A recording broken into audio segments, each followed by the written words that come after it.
அனைவருக்கும் வணக்கம். நான் உங்கள் சகோதரி முனைவர் திலகவதி. நாம் இன்னைக்கு பார்க்கக்கூடிய பகுதி சிற்றிலக்கியங்களில் அறிவியல் சிந்தனைகள். சிற்றிலக்கியங்கள் அப்படின்னு சொல்லப்படக்கூடிய நூல்கள் எல்லாமே அளவில் சுருங்கியதாக அமையும். அதாவது பாடல் எண்ணிக்கை குறைவாக இருக்கும் அல்லது பாடல் அடிகளோட எண்ணிக்கை குறைவாக இருக்கும். இந்த வகையில் அமையக்கூடிய பல்லு, தூது, உலா, பிள்ளைத்தமிழ், கலம்பகம், அந்தாதி, கோவை, குறவஞ்சி இது போன்ற இலக்கியங்கள் எல்லாமே இந்த சிற்றிலக்கிய வகையில் அடங்குது. அமுதாம்பிகை பிள்ளைத்தமிழில் தமிழருடைய மருத்துவம் குறித்த அறிவு மட்டும் இல்லாமல் அவர்களுடைய இயற்பியல் அறிவும் நம்மை வியக்க வைக்கிற மாதிரி இருக்குது.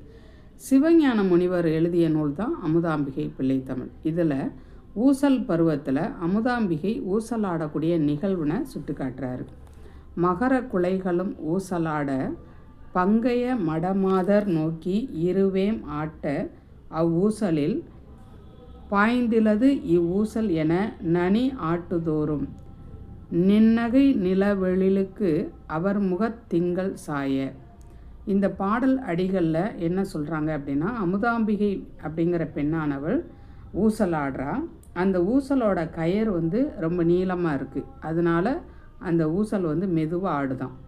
ஆனால் அவள் காதில் அணிந்திருக்கக்கூடிய குண்டலத்தினுடைய நீளம் குறைவாக இருக்கிறதுனால அது விரைவாக ஆடுறதாக சொல்லியிருக்காரு.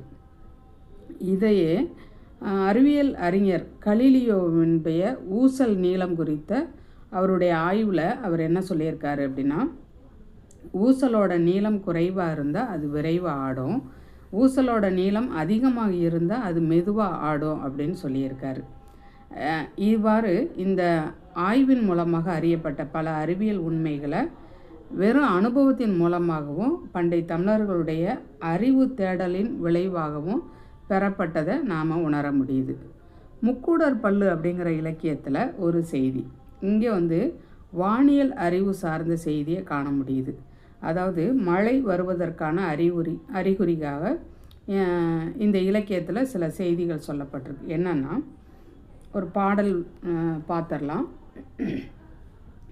ஆற்று வெள்ளம் நாளை வர தோற்றுதே குறி மழையால மின்னல் ஈழ மின்னல் சூழ மின்னதே நேற்றும் இன்றும் கொம்பு சுற்றி காற்றடிக்குதே கேணி நீர்ப்படு சொரித்தவளை கூப்பிடுகுதே சேற்று நண்டு சேற்றில் வலை ஏற்றடைக்குதே மழை தேடி ஒரு கோடி வானம் பாடி ஆடுதே. அதாவது இந்த பாடலோட பொருள் என்ன அப்படின்னா,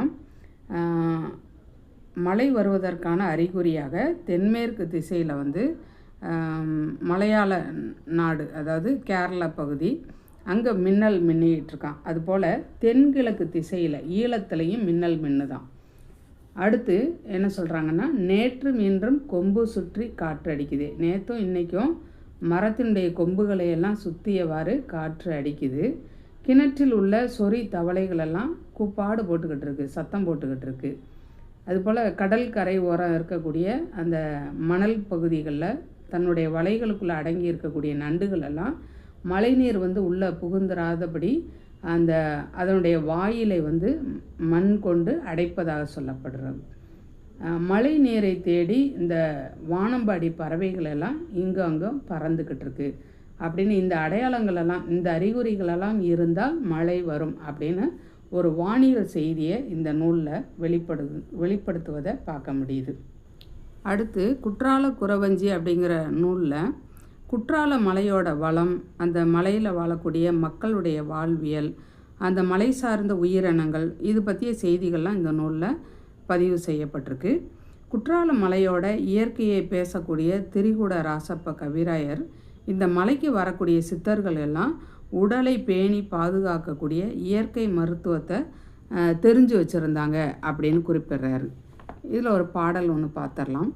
வானரங்கள் கனி கொடுத்து மந்தியோடு கொஞ்சம் மந்தி சிந்து கனிகளுக்கு வான்கவிகள் கெஞ்சும் காணவர்கள் விழியறிந்து வானவரை அழைப்பர் கனகசித்தர் வந்து வந்து காயசித்தி விளைப்பர் தேனருவி திரை எழும்பி வானின் வழி ஒழுகும் செங்கதிரோன் பரிக்காலும் தேர்க்காலும் வழுகும் கூணல் இளம்பிறை முடித்த வேணி அலங்காரர் குற்றால திரிகூட மலை எங்கள் மலையே அப்படின்னு அந்த பாடல்.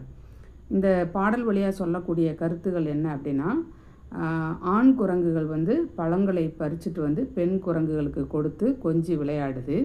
அதில் சில பழங்கள் வந்து பெண் குரங்குகள் கீழே சிந்துது, சாப்பிட்டுட்டு இருக்கக்கூடிய பழங்களை கீழே சிந்துது. அந்த பழங்களை கீழே சிந்தாமல் எங்களுக்கு தாங்க அப்படின்னு கேட்பதாக இந்த வானுலகத்தில் இருக்கக்கூடிய மாந்தர்கள் எல்லாம் கேட்பது போல் ஒரு காட்சி வர்ணிக்கப்படுது.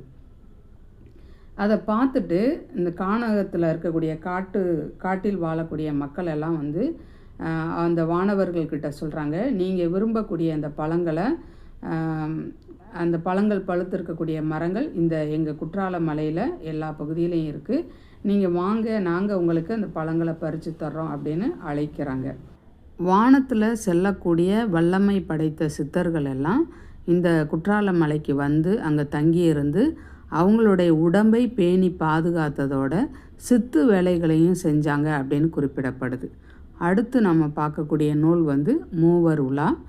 விக்ரம சோழன், குலோத்துங்க சோழன், ராஜராஜ சோழன் இந்த 3 சோழ மன்னர்களும் உலா வந்தபோது 7 வகையான பருவ மங்கையர்களும் அங்கே இருந்து இவர்களை பார்த்து விருப்பம் கொண்டதாக இங்கே வந்து சொல்லப்படுது.